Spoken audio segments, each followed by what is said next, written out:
નમસ્કાર, મારું નામ પરમાર ઉર્મિલાબેન કે આજે અમે ગુજરાત આંગણવાડી કર્મચારી સંગઠન તરફથી અમારા યુનિયને નિર્ણય કરેલો છે કે અમે તારીખ 5મી માર્ચથી જે ઓનલાઈનની કામગીરી બંધ કરેલી હતી તે આજ દિવસ સુધી સરકારશ્રીએ અમારા કોઈ પ્રશ્નોનું નિરાકરણ કરેલું નથી, જેના કારણે હવે અમારા યુનિયને નિર્ણય કરેલો છે કે આગામી 18 માર્ચથી 20 માર્ચ સુધી અમે કામથી દૂર રહેવાના છીએ અને જે રજા રિપોર્ટ ભરી અને આજે આવેદન પત્ર માટે આવેલા છીએ।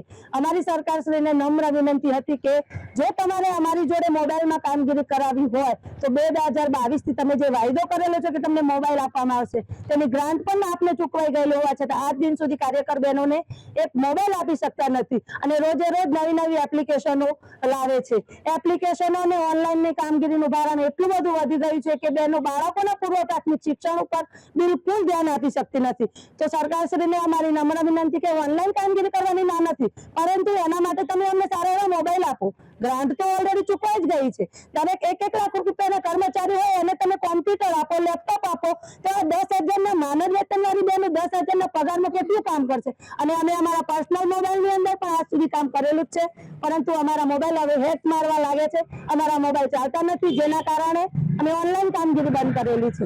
પરંતુ ઓનલાઈન કામગીરીનું ભારણ એટલું વધી ગયું છે કે બેનો માનસિક રીતે ત્રાસી ગઈ છે। બીજું કે હાઈકોર્ટની અંદર અમે જે ચુકાદો જીત્યા હતા જેની અંદર કાર્યકર બહેનોને 24,800 અને તેરાગરોને 20,300 નું જે લઘુત્તમ વેતન ચૂકવવા માટે કહેવામાં આવ્યું હતું એ પણ સરકારે આજ દિન સુધી આપેલું નથી। તો સરકારશ્રીને અમારી નમ્ર વિનંતી કે દરેકને જો અધિકારી હોય, MLA હોય, સંસદ સભ્ય દરેકને જો મોંઘવારી નડતી હોય તો આ 10,000 પગારમાં, આ 5,000 પગારમાં આ કાર્યકર તેરાગર બહેનોનું ઘર કેમ ચાલે? આ 3 દિવસની અંદર અમારા 18મી માર્ચથી પ્રોગ્રામ જે ચાલુ થાય છે એને સૌથી પહેલાનો 18 માર્ચનો દિવસ છે, એ દિવસે અમે તાલુકા પંચાયતે ધરણા કરીશું, પછી 19 તારીખે અમે જિલ્લા પંચાયતે ધરણા કરવાના છીએ અને 20મી માર્ચે પણ અમે ધરણા કરવાના છીએ।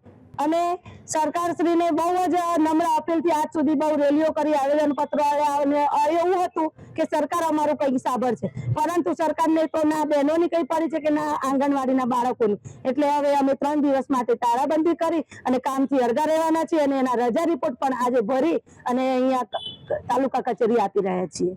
કઈ નહીં, અત્યારે હાલ તો કોઈ ધમકી આપવામાં આવતી નથી, આવશે છતાં પણ અમે કોઈ કામગીરી કરવાના નથી, કારણ કે જો સરકારને અમારું ના સાંભળવું હોય તો બહેનોને છેવટે સરકારે જ મજબૂર કર્યા છે બહેનોને આ પગલું લેવા માટે।